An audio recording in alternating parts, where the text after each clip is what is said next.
So again, my name is Jessy Molina. I'm the Director of Diversity, Equity, and Social Justice here. And I'd love to share with you an exercise we're doing with all of our faculty members, K through 12 in the school, around the idea of the danger of a single story, and how we often have single stories about one another, and how we can broaden our perspectives and begin to share our multiple stories. And so we have I have more time with the faculty than I have with you all. So this is an 18-minute TED Talk if you wanted to look at later. It's by a woman named Chimamanda Ngozi Adichie. She is a Nigerian novelist. I showed the whole 18-minute TED Talk to faculty today. I'm going to show probably the 9-minute version, which I'm not sure how it's cut, so hopefully it'll be cut perfectly. But before we get started on that, I'd love to start with a question just to begin everyone thinking and talking about stories. And so I'd love for you to consider what is the story of your name? So when you think back about your name, your first name, your middle name, your last name, your nickname, any part of your name, what story does your name tell? And if you don't really know that's okay as well, but to think about like how you felt about your name, what it means to you, maybe what you've thought about as you named. I think almost everyone is a parent here or a caregiver. What did you think about as you named your own child? But just something like that. And to give you an example, I'll share a little bit. Should I close this door? Thank you. To give you an example, I'll share a little bit about what I can share about my name. So my name is Jessy Fernandez Molina. And when I was growing up, it was Jessy Fernandez. And my first name is Jessy, Jessy. And that's just it. It's not Jessica. That's my whole name. And where I'm from in Kerala, India, that is a very common name. So Malayali people who are from Kerala and speak the language called Malayalam, are known for their very cutesy names like Jessy, Lessie, Tessie, all of that. And so we also name our trucks and buses. And so Jessy was a very common name for a truck, and so it was really cool when I was little to see my name everywhere. So it reminds me of where I am from. But I didn't love it growing up. People often thought I was a boy. But my last name was Fernandez, and my dad used to say that he wished he had a button that would say, I'm Indian, but my last name is Fernandez, because the Portuguese colonized India in the 1500s, and there are many people where I'm from who have the last names Fernandez de Silva, all of that. Even when I was growing up, the president of India name was George Fernandez. And so it was always a very confusing thing for people, because people often thought I was Latina, but my name has a whole story there that is difficult. But it's also very helpful for me because I'm able to pass as many different kinds of people. So anywhere I go in the world, most people think I am from there. So that's been an interesting thing and a big part of my identity. When I got married, my husband's last name is Molina. I decided to take his name. His great-grandfather was from the Philippines, and so the Spanish colonized there, right? So that's why his last name is a Spanish name, even though the grandfather was Filipino. And I thought I would take one colonizer's name for the other. It was all good. And that when you write Jessy Molina together, it reminds me of Jessy Mole. And Jessy Mole is what you call, like if you add M-O-L to the end of a girl's name in Malayalam, it's what you call them if you love them very, very much, right? It's a very affectionate way to call somebody. And many of the people who would call me that are no longer alive. And so just to remind me, whenever I write my name, it reminds me that I'm loved. So that's a little bit about the story of my name. So if you could just take, I'll get my phone and do a timer, probably about 2 minutes with the partner to share what you can share about your own name. Okay, so would anyone be willing to share, not your partner's, but your own story about your name? I share mine. Sure, thank you. So I was a very active child in the womb, so my mom thought I was a boy. I kicked and pushed and flipped and all that. When I came out, they thought I was a boy and they only had boy names. So my cousin came to visit in the hospital. My mom was like a little distraught. She was like, I don't know what I'm going to call her. She kept trying to do iterations on my dad's name. Quentin, it was not going to be good. Tina, and I was like, oh Lord. So my cousin came to visit. She really wanted to have a girl, and she had a name picked out. And my mom was like, well, I really need it, like now. I don't have a baby. But it worked out because my cousin only had a boy, and so it didn't matter. Thank you. Thank you for sharing. Let me take one more.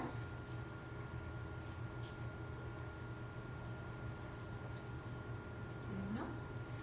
Thank you. I can share.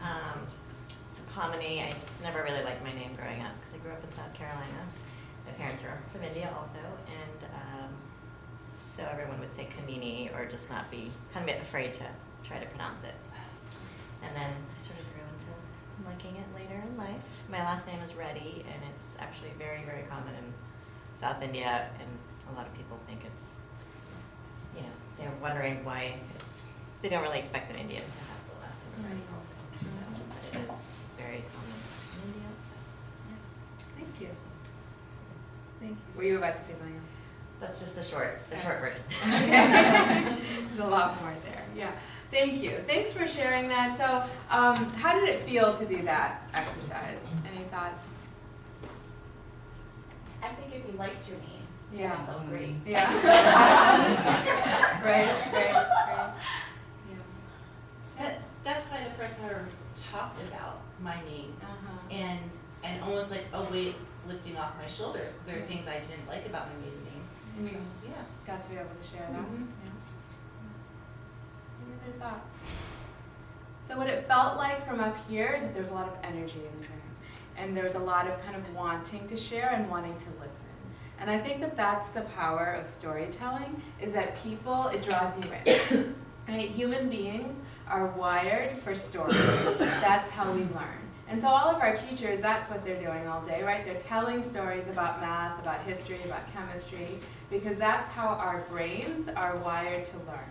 And so what I'm trying to do is create opportunities for more of us to share more of our stories so that we can get to know each other better and that we can see beyond some of the boxes and stereotypes and that the world has put out there for us. And so that's what this talk is about. So I'd love to share it. So has anyone seen this TED Talk before, The Danger of a Single Story? Yeah. Yes? Okay. And has anyone read any of her books? Yes. Which one did you read? I can't remember the name now. It's the one where the girl and the guy have a relationship. Americana. Yeah, there you go. I couldn't think of it. Yes. Did she write We Should All Be Feminists? Yes. I read that. Yes. Okay, so her most famous book is Americana. I think it's being made into a movie right now.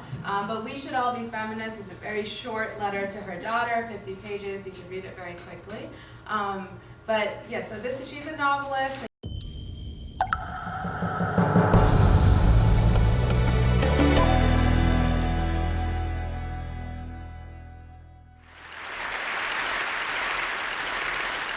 I'm a storyteller, and I would like to tell you a few personal stories about what I like to call the danger of the single story. I grew up on a university campus in eastern Nigeria. My mother says that I started reading at the age of 2, although I think 4 is probably close to the truth.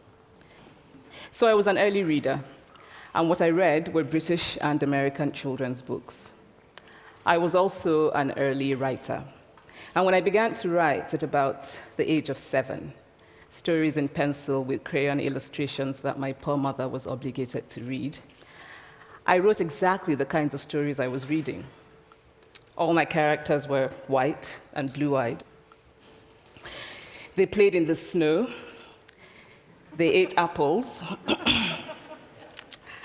And they talked a lot about the weather, how lovely it was that the sun had come out. Now, this despite the fact that I lived in Nigeria. I had never been outside Nigeria. We didn't have snow. We ate mangoes. And we never talked about the weather because there was no need to. My characters also drank a lot of ginger beer because the characters in the British books I read drank ginger beer. Never mind that I had no idea what ginger beer was. And for many years afterwards, I would have a desperate desire to taste ginger beer. But that is another story. What this demonstrates, I think, is how impressionable and vulnerable we are in the face of a story, particularly as children.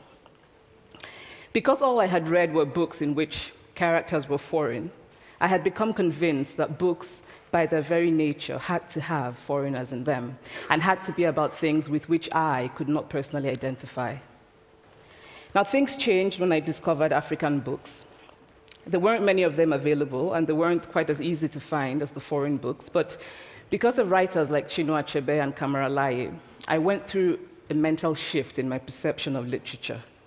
I realized that people like me, girls with skin the color of chocolate, whose kinky hair could not form ponytails, could also exist in literature.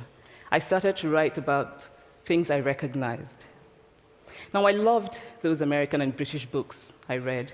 They stirred my imagination. They opened up new worlds for me. But the unintended consequence was that I did not know that people like me could exist in literature. So what the discovery of African writers did for me was this. It saved me from having a single story of what books are. I come from a conventional middle-class Nigerian family. My father was a professor. My mother was an administrator. And so we had, as was the norm, live-in domestic help who would often come from nearby rural villages. So the year I turned 8, we got a new houseboy. His name was Fide. The only thing my mother told us about him was that his family was very poor. My mother sent yams and rice and our old clothes to his family. And when I didn't finish my dinner, my mother would say, "Finish your food. Don't you know people like Fide's family have nothing?" So I felt enormous pity for Fide's family. Then one Saturday, we went to his village to visit. And his mother showed us a beautifully patterned basket made of dyed raffia that his brother had made. I was startled. It had not occurred to me that anybody in his family could actually make something. All I had heard about them was how poor they were, so that it had become impossible for me to see them as anything else but poor. Their poverty was my single story of them. Years later, I thought about this when I left Nigeria to go to university in the United States. I was 19. My American roommate was shocked by me. She asked where I had learned to speak English so well and was confused when I said that Nigeria happened to have English as its official language. She asked if she could listen to what she called my tribal music and was consequently very disappointed when I produced my tape of Mariah Carey. She assumed that I did not know how to use a stove. What struck me was this. She had felt sorry for me even before she saw me. Her default position toward me, as an African, was a kind of patronizing, well-meaning pity. My roommate had a single story of Africa, a single story of catastrophe. In this single story, there was no possibility of Africans being similar to her in any way, no possibility of feelings more complex than pity, no possibility of a connection as human equals. I must say that before I went to the US, I didn't consciously identify as African. But in the US, whenever Africa came up, people turned to me, never mind that I knew nothing about places like Namibia. But I did come to embrace this new identity, and in many ways, I think of myself now as African, although I still get quite irritable when Africa is referred to as a country, the most recent example being my otherwise wonderful flight from Lagos 2 days ago, in which there was an announcement on the Virgin flight about their charity walk in India, Africa, and other countries. So after I had spent some years in the US as an African, I began to understand my roommate's response to me. If I had not grown up in Nigeria, and if all I knew about Africa were from popular images, I too would think that Africa was a place of beautiful landscapes, beautiful animals, and incomprehensible people fighting senseless wars, dying of poverty and AIDS, unable to speak for themselves, and waiting to be saved by a kind white foreigner. I would see Africans in the same way that I, as a child, had seen Fide's family. This single story of Africa ultimately comes, I think, from Western literature. Now, here's a quote from the writing of a London merchant called John Locke, who sailed to West Africa in 1561 and kept a fascinating account of his voyage. After referring to the black Africans as beasts who have no houses, he writes, "They are also people without heads, having their mouths and eyes in their breasts." Now, I've laughed every time I've read this, and one must admire the imagination of John Locke. But what is important about his writing is that it represents the beginning of a tradition of telling African stories in the West, a tradition of sub-Saharan Africa as a place of negatives, of difference, of darkness, of people who, in the words of the wonderful poet Rudyard Kipling, are half devil, half child. And so I began to realize that my American roommate must have, throughout her life, seen and heard different versions of this single story, as had a professor who once told me that my novel was not authentically African. Now, I was quite willing to contend that there were a number of things wrong with the novel, that it had failed in a number of places, but I had not quite imagined that it had failed at achieving something called African authenticity. In fact, I did not know what African authenticity was. The professor told me that my characters were too much like him, an educated and middle-class man. My characters drove cars. They were not starving. Therefore, they were not authentically African. But I must quickly add that I, too, am just as guilty on the question of the single story. A few years ago, I visited Mexico from the US. The political climate in the US at the time was tense, and there were debates going on about immigration. And, as often happens in America, immigration became synonymous with Mexicans. There were endless stories of Mexicans as people who were fleecing the healthcare system, sneaking across the border, being arrested at the border, that sort of thing. I remember walking around on my first day in Guadalajara, watching the people going to work, rolling up tortillas in the marketplace, smoking, laughing. I remember first feeling slight surprise, and then I was overwhelmed with shame. I realized that I had been so immersed in the media coverage of Mexicans that they had become one thing in my mind, the abject immigrant. I had bought into the single story of Mexicans, and I could not have been more ashamed of myself. So that is how to create a single story. Show a people as one thing, as only one thing, over and over again, and that is what they become. It is impossible to talk about the single story without talking about power. There is a word, an Igbo word, that I think about whenever I think about the power structures of the world, and it is nkali. It's a noun that loosely translates to be greater than another.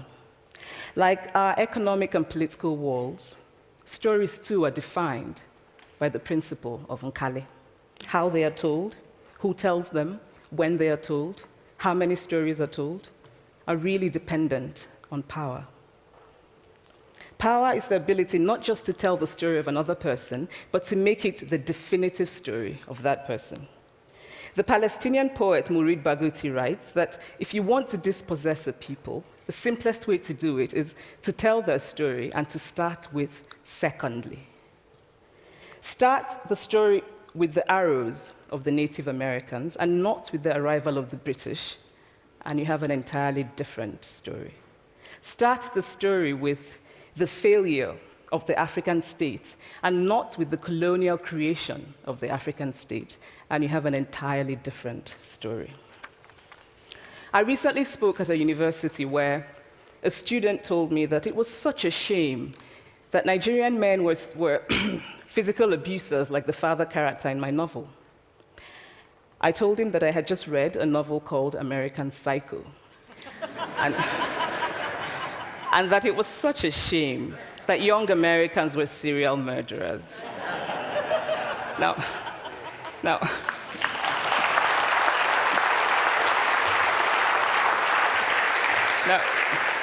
obviously, I said this in a fit of mild irritation, but it would never have occurred to me to think that just because I had read a novel in which a character was a serial killer, that he was somehow representative of all Americans. And now this is not because I'm a better person than that student, but because of America's cultural and economic power, I had many stories of America. I had read Tyler, Updike, and Steinbeck, and Gateskill. I did not have a single story of America. When I learned some years ago that writers were expected to have had really unhappy childhoods to be successful, I began to think about how I could invent horrible things my parents had done to me.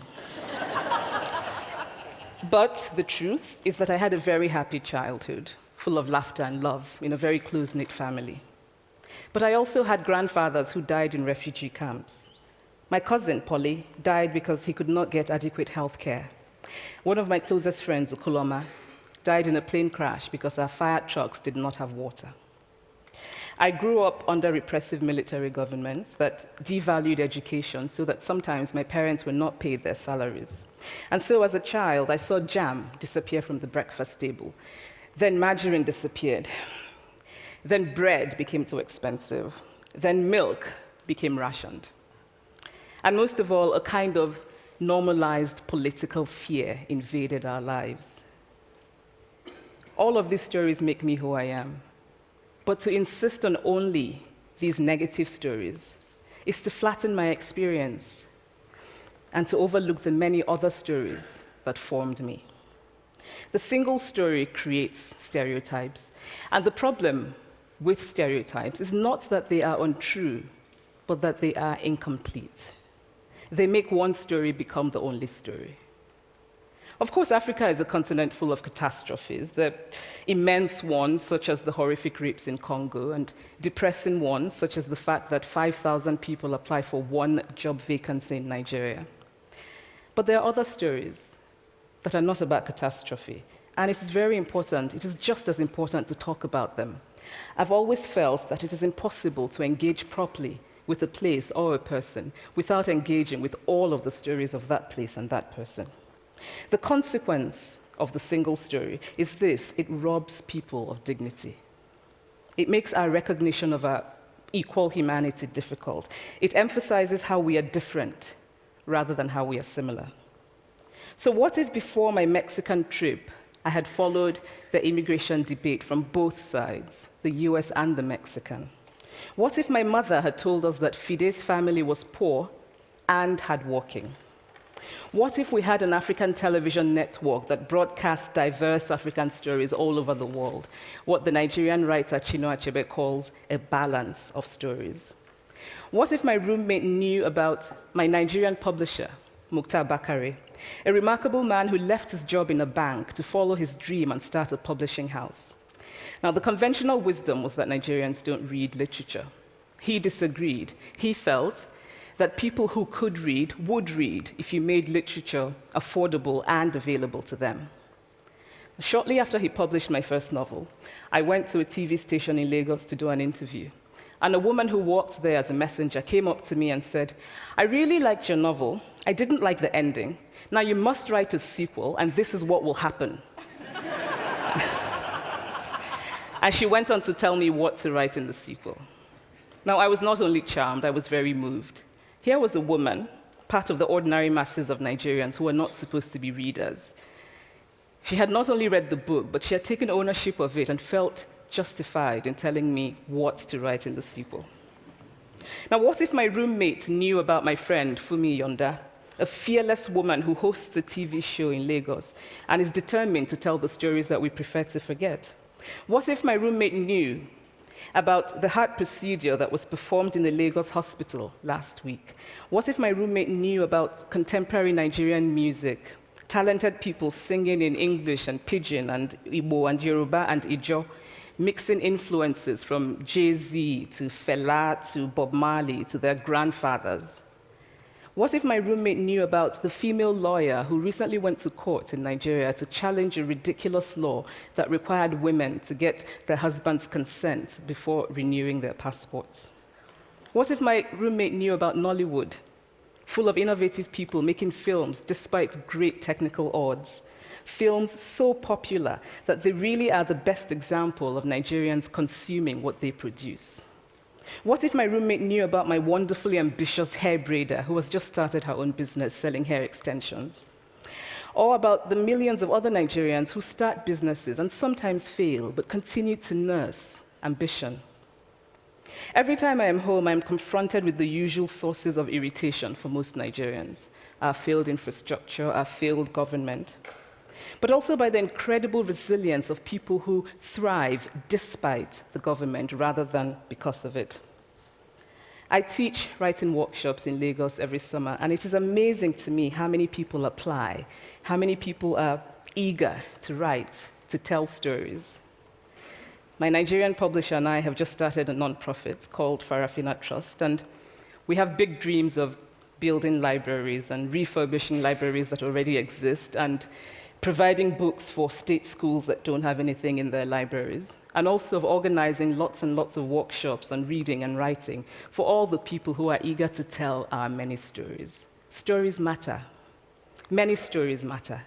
Stories have been used to dispossess and to malign, but stories can also be used to empower and to humanize. Stories can break the dignity of a people, but stories can also repair that broken dignity. The American writer Alice Walker wrote this about her southern relatives who had moved to the north, and she introduced them to a book about the southern life that they had left behind. They sat around reading the book themselves, listening to me read the book, and a kind of paradise was regained. I would like to end with this thought, that when we reject the single story, when we realize that there is never a single story about any place, we regain a kind of paradise. Thank you. A minute to share again with your partner, but what are your initial reactions to this TED Talk? What resonated with you? Where does it leave you thinking and feeling? So again, 1 minute. A few comments about how did this TED Talk leave you feeling? Yes. Well, I realized that the single story that you had of certain instances in your life that you can actually pass down to your children, and then that becomes their single story. Yeah. So you got to be very careful how you think and the things that you say, Yes. because you do have impressionable kids, and that's all sinking into them. Yes. We are passing our single stories down to our children. And sometimes it can be done very unintentionally, right? Because they're always listening. And they hear what you might, they might even see the look on your face as you pass a certain neighborhood. Or as you see, as somebody who comes to the door that you weren't expecting. And then because they don't have the information, they're always making their own judgments about that. So that's an important thing to be aware of. Thank you. Are you raising your hand? No? Okay. Any other? I do feel like we live this every day, the single story. Yes. Especially living in Baltimore and the news, where we have 300 killings, and everyone around us is hearing that, and everyone affiliated with Baltimore. That's our one story. Yes. There's a single story about the city of Baltimore. For sure. Right? You go anywhere, and I feel like if they ask you where you're from. I remember I went to New York one time, and he's like, "Where are you from?" And I was like, "Baltimore." He was like, "Oh," I'm like, "Where in New York?" You're always apologizing for Baltimore, but it isn't really like that. It's just one thing. Yeah, people see The Wire. They saw The Wire. I hated that show. Yes. I hated it. I feel like I was a grown person before I ever realized any part of Baltimore City looked like that. Right. And I couldn't believe it, because anytime you go to The Wire, yes, with the rats, and I'm like, are you kidding me? And then you see also kind of that there can be a single story about a city and how it is created, right? Through media, and how easily that can be done. Look like somebody over here. Actually, since we're at a school, I was thinking, how does this kind of relate to our kids, actually our kids right now? Yes. And as a mother of a 6th grade girl, single story is my entire life, because you only hear you know, this person is saying this, and there's a lot of conversations. You don't know what happened when they came to school. You don't know what's going on with their parents or their family, or, you know, and so you have to sort of look in perspective. They might have been having a bad day. You just never know. Right. And I think that for them is such a big part of middle school, upper school, is that it's always a story Right. about a person Yeah.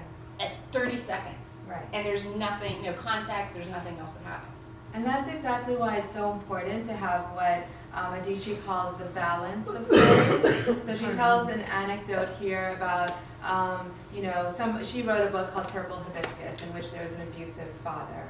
And I guess somebody, you know, a reader said, wow, I didn't know that all Nigerian men, or it's a shame that all Nigerian men are so physically abusive, right? And she said, well, I read a book called American Psycho, and isn't it a shame that American young people, and what she was saying is that we don't think that way. We don't read one book about America and think anything about Americans, right? But that's not because, she says, that's not because she's a better person, it's because there are so many books. Right, and so many stories that are coming out of America because of America's cultural and political power. And so for those groups of people that have less cultural and political power, there are fewer stories, and so we tend to believe those, and those become stereotypes over time. And so what we have to do is create the opportunities. Those stories exist, right? But we have to intentionally be teaching them, both at school and at home. And so I know we're not going to have time to do the exercise that I did with faculty, but I wanted to share it so that you can think about it on your own and maybe, you know, talk about it at the dinner table tonight. But so what I was going to ask you all to do, or if I had more time, what I would ask you all to do is to think about a story from your own life when somebody had a single story about you, and a time when you have had a single story about somebody else. Okay, so I'll give you 2 examples from my life, and then ordinarily I'd give you some time to think about it and share and all of that, but I'll just kind of leave that with you. So a time that somebody had a single story about me, I would say that throughout my entire life, I felt like teachers had a single story about what intelligence looked like in the school that I went to. And so when I arrived in that predominantly white, wealthy school in 6th grade, I was immediately placed in the lower level classes, okay? With me and maybe 10, you know, everyone else was black, right? So all of us had dark skin or brown skin, and we were all in that class, and we were in the lowest level class. And I stayed there for a while, I don't remember, until my parents came and demanded that I be removed to the higher level classes. I always did well in school. Every single year, I was put back in those lower level classes until my parents came and advocated for me to get out. I was the oldest of 6. This happened to all of my brothers and sisters. It kind of continued that way, that even in my senior year, it was very important to my parents that I apply to Harvard. It was easier to get into college back then, right? It's hard now. I was like, yeah, I'm going to do this. My guidance counselor told me that I would not get in, and that I shouldn't even apply, right? And we know now that guidance counselors do that to many kids of color and discourage them from even applying. Why not apply? Let them tell you, right? And so, you know, of course I did apply. I went there, I went to school there. Even when I was in school there, I remember in my first year, when I wrote an essay at the end, a professor that I really loved, I could tell the story in a longer way, but I'll tell it quickly. I was his favorite student. It was my favorite class. At the end of the year, when I submitted my final paper, and I went to the conference, his whole demeanor, which had been very loving and encouraging until that time, had changed, and he accused me of plagiarizing, which is a very big charge, because you get kicked out, right? And I'm this like little girl that was learned to just like say yes to teachers and never, you know, never defend myself and I just didn't say anything. And luckily, very quickly, he realized that he was wrong and he apologized. But it had such an impact on me that until that time, I thought I was going to be a writer, and I stopped writing that day. So this kind of single story of what intelligence looks like and that it doesn't look like people of color is something that has impacted my life for many, many years, and it is still something that I struggle with today. I was just reflecting earlier, what was it that I said? I said something about that 50-page book being very quick and easy to read. And I thought, well, not really for someone with learning disabilities. But then I thought the reason why I said it is to prove to you all that I'm smart. Because I'm still trying to prove it because I have internalized this sense about myself, right? So that's the impact of a single story on young people. And I'll tell you about a time when I had a single story about other people. And so this was a story from just last year when I was a faculty member at the Student Diversity Leadership Conference. It's a national conference, 1,600 students come. We're sending 6 kids. We send 6 kids every year. And I'm a faculty member for it. And as part of that, you have to go to this training, and it's in LA. I got to LA and I was instructed to meet a stranger who was also a faculty member and get in a taxi with her and travel from LAX to Long Beach. So I get in a car with this stranger and it's late, and so it's going to take us an hour and a half to get to LA. We talked the entire way. She had just had a baby, an infant, and so she's talking about breastfeeding and being up all night and how hard it is, and she's not sleeping and just her body changes, and I'm totally right there with her, and I'm yeah, isn't it so hard? And she's talking about her partner and what kind of support and help she has and doesn't have, and I'm totally agreeing with all of that. And at some point, an hour and 20 minutes into the conversation, she says something that makes me realize that her partner is a woman, right? And at that point, I realized that entire time I had been imagining that partner as a man, right? And I think what that displayed to me is that I have a single story about family. When I think of family and woman who has a baby, I think man, woman, child. Still, even as being a director of diversity and even going to teach 1,600 other children about diversity, right? My first image and story about family is a heterosexual family. And that shows that I have this single story about what family looks like, and that could have a huge impact on my students and all of that. So those are 2 examples of how single stories have played a role in my life. So I invite you to think about when people have had a single story about you, when you might have had a single story about others, and what you can do to begin to interrupt those stories and tell, as she says, a balance of stories. Because as she says, stories can be used to humanize. They can be used, as she says, to bring dignity to people, but they can also be used to dehumanize and rob people of their dignity. So how can we be people that are bringing more humanity, more connection and understanding to our communities that we're in? Thank you.